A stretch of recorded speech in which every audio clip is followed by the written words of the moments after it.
senyum sehari 41 kali, wajib senyumnya 20 detik per kali satu senyum. Ya itu belum dibilangin sama panjang 20 detiknya masih saya 41 kali aja tiap bangun pagi. 20 detik. Oh ya.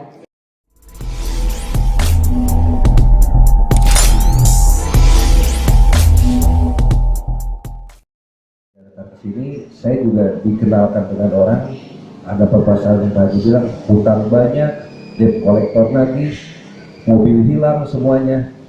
Pokoknya yang saya cerita, iya di LP kan polisi sama teman saya karena masa mobil itu belum lunas dan harus ada, bisa dilaporkan ke polisi. Saya datang ke Pak Haji, saya diberikan referensi oleh kawan ke sini. Pak Haji cerita seperti benar kata Pak Haji, tidak boleh ngeluh, tidak boleh putus asa, bersabar dan mensyukuri apa yang kita hadapi sekarang. Jadi kalau saya tuh bingung, Pak Haji bilang kalau ada masalah kok diaminin, disyukurin, orang lagi kena masalah kok diaminin, disyukurin. Yang enak kan biasanya kita dapat rezeki, dapat hadiah, amin. Tapi kita dapat musibah kok diaminin, saya bingung di sini. Terus yang lebih ini lagi adalah yang dibilang Pak Haji, sedekah ekstrim. Orang nggak punya apa-apa, nggak punya apa-apa lagi, siapa yang bisa sedekahin? Saya nggak punya apa-apa lagi, yang ada litang, yang ada malu semuanya. Itu yang ngalamin saya. Tapi yang dibilang oleh Pak Haji seperti itu. Dan saya memang di sini dikaitkan dengan beberapa yang dengan diskusi dengan teman-teman saya itu betul di kandang, ilmu kandang. Disyukurin di ayat Qur'annya ada. Kemudian kita tidak boleh ngeluh, betul. Karena masalah kenapa di Al-Quran kita sebut juga ada. Saya dibilang di sini dilihat ada tadi di ini bahwa setiap musibah itu yang diberikan sama kita itu kalau di ayat Quran Al-Baqarah itu bahwa orang yang menderita itu sesuai dengan tingkatnya. Jadi tidak mungkin Allah memberikan segala sesuatu itu tidak sesuai tingkatan kita. La yukalifullahu nafsan illa wusaha ma kasabat wa 'alaiha maktasabat. Di situ berkurangnya. Dan di situ saya yakin bahwa ilmu kandang dengan ilmu yang dikaitkan dengan Al-Quran itu semuanya ada. Ditambah saya yakin. Nah saya cerita betul kata Pak Haji. Sudah saya jabatan nggak ada, udah nggak punya apa-apa, saya udah punya malu, istri pun minta cerai, saya waktu itu udah cerai, saya sendiri menanggung semuanya sendiri.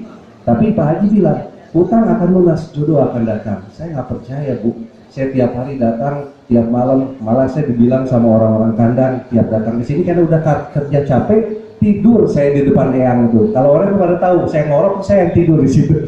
Jadi setiap hari saya ngalamin kalau lihat ke belakang seperti itu.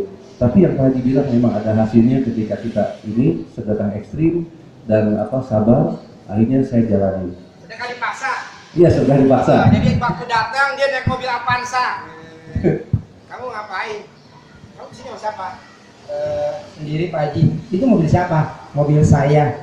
Baru ngambil Pak Haji. DP-nya juga kurang 5 juta apa 10 juta? DP-nya kurang 10 juta, jadi mobil ngambil DP 15 juta, baru ngasih 5 kurang 10. Yaudah terus sedekahin. Hah, disedekahin? Iya sedekahin, kan gak ada yang lo punya banda lo. Istilahnya kalau punya ya punya barang lo doang, gak ada. Ini sedekahin.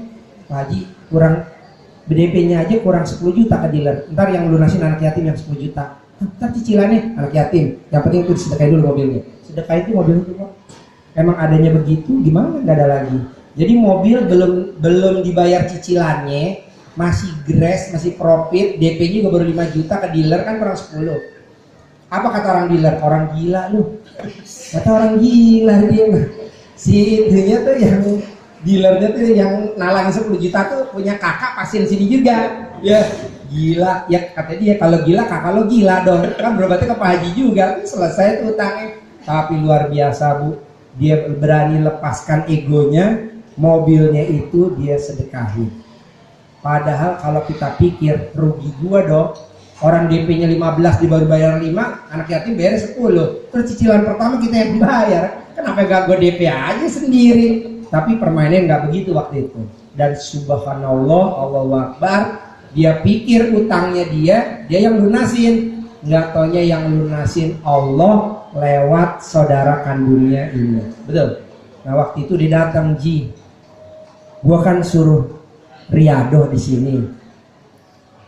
Utang hajat lunas, jodoh dapat, bla bla bla. Gini aja Mas Lukman, kan mamah kamu lagi sakit. Jadi mamahnya juga pasien sini. Tapi sebelum dia berobat, mamahnya dulu berobat. Nah dia ngasih tahu temennya. Jadi ini armado anak yatim luar biasa nih dari mulut ke mulut. Ya udah lo ngerawat emak lo aja deh. dengan rawat mama kamu lo gak usah kemari, nanti hajatnya Allah kabulin. Jadi gue gak kesini, iya mama kamu dirawat dulu, ntar mak lo sembuh, ntar hajatnya kabul lo kawin. Jodohnya siapa Pak Haji? Ya ntar gue kasih tuh, gue ada bandot bagus tuh. Tapi dia bingung mau kawin, tapi calonnya nggak ada ya. Gue ada tuh betina bagus tuh, bandotnya lagi gue sapi. Akhirnya coba cerita dong, lo ngerawat mama kamu bonusnya apa dari Allah? Ya, waktu itu memang kebetulan mama saya juga sakitnya begitulah. Kalau memang kita digerak dengan emosinya diaminkan. Semakin ini yang tadi jangan ngeluh. Ketika kita akan datang satu, akan datang yang lain. Memang seperti itu. Itu namanya proses. Ketika saya utang ada, debt collector banyak, mama saya juga sakit. Saya bingung, saya harus gimana lagi? Sampai saya sholat tahajud, kata Pak Haji, udah nggak usah tahajud lagi, kamu urusin mama saya. Akhirnya mama saya dibawa kemana kamu berobat, sampai akhirnya saya sembuh, mama saya. Dan pada saat yang sama, utang saya, adik saya sebagai melunasi. Memang selama ini belum lunas semua, tapi itu jalan semuanya. Dan itu alhamdulillah saya rasakan. Dan yang saya kaget itu yang saya ijabkan, lunas hutang, pengen dapat jodoh, semuanya dapat. Itu mama saya semuanya sembuh. Alhamdulillah, itu berkat doanya anak yatim seperti itu. Jadi sekali lagi, apa yang saya alami ini bukan jodohnya belum cerita ya. Jodohnya itu saya nggak tahu. Itu jodoh tiba-tiba itu ada dari teman saya. Nah itu ada yang mau ini yang kemarin itu. Oke, saya telepon. Itu tidak jelek-jelek, Bu. Saya hanya mau berbicara aja. Lulusan UI Fakultas Ilmu Kesehatan Masyarakat dan di anak pesantren di Asogiri Tanah Baru. Jadi saya, ya Allah, saya tidak menyangka seperti itu. Dapat istri yang soleha menurut saya seperti itu. Utang lunas, sama sembuh, dapat jodoh, alhamdulillah. Makanya waktu Pak Haji kembali ke sini, kalau ada apa-apa saya takut ke Pak Haji. Walau keadaan gimana, saya pasti datang kalau Pak Haji udah ngomong seperti itu. Kan saya merasa bukan karena Pak Haji, Allah melalui pertolongan Pak Haji datang ke sini. Nggak mungkin saya tidak mengenal kalau tidak ada masalah. Jadi saya hanya berbicara di sini ke Bapak Ibu, ini adalah pengalaman saya betul yang saya alami. Jadi tidak boleh ngeluh, Bu. Apapun yang terjadi, hadapi. Itu perlu proses.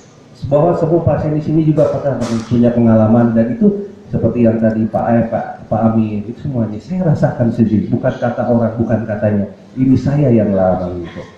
Jadi jangan mengeluh, tetap disyukurin, diaminin. Dan saya tetap, Pak Haji bilang, jangan lupa nanti tiap hari sedekah. Kalau nggak punya duit, senyum. Minimal sekarang saya lakukan kalau tidak ada anak-anak yatim, kalau memang kita bangun tidur, sholat subuh berjamaah, masukin ke keropak. Biar 100 perak, biar 1000, itu untuk penangkal bahaya. Saya pernah ngalamin, Bu, debt collector tuh datang, kata Pak Haji bilang, sedekah. Itu debt collector tuh udah telepon, janjian sama saya, besoknya nggak datang, lupa. Terus saya sedekah lagi, lupa, sampai lupa, lama itu, Bu. Dibikin waktu lama kayak Bapak ini tadi, Pak ya.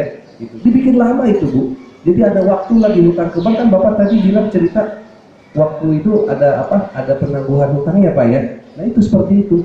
Allah tuh sayang sama kita, bukannya Allah menyiksa kita, tapi kita mengingatkan kita untuk introspeksi diri apa sebetulnya yang kita lakukan di masa lalu, dan itu akan menjadikan muhasabah buat kita. Jadi kalau apa-apa jangan salahin gitu. Kita introspeksi diri dan jangan lupa yang Pak Haji bilang tadi. Sedekah, jangan mengeluh dan syukuri apa yang ada sekarang ini. Jangan dari Tuhan ketiga, merasa dulu saya pernah ngerasa, kata Pak Haji, Pak Haji, ntar saya kalau melunasi mobil ini saya akan jual duit. Ini seolah-olah saya menantang, saya bisa. Padahal jangan seperti itu, biar Allah aja, kita ibadah aja udah. Karena yang seperti Pak Haji bilang, tidak diciptakan jin dan manusia kecuali untuk ibadah. Itu aja. Apa yang pesan-pesan Pak Haji, saya akan selalu ingat, itu pasti. Dan saya bukan menggurui di sini, saya rasakan, Bu, Bapak Ibu. Bukan masalah saya datang ke sini, bukan tidak ada masalah, masih ada, tapi itu udah sebagian udah terhapus, alhamdulillah. Seperti itu mungkin Pak Haji. Terima kasih. Assalamualaikum warahmatullahi wabarakatuh.